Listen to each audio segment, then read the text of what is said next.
అందమై ఈ గాలిలో గంధమై నా తోటలో చైత్రమై ఈ బాటనే నడచిరా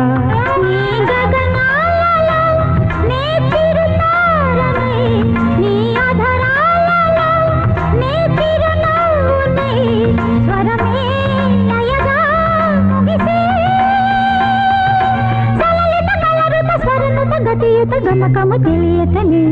కీరవాణి చిలకల కలకల పాడలేదు వలపులే తెలుపగా ఇలా రాలిన పువ్వులు దిదజల్లిన తావుల అలికిడి ఎరుగని పిలుపుల అలిగిన మంజుల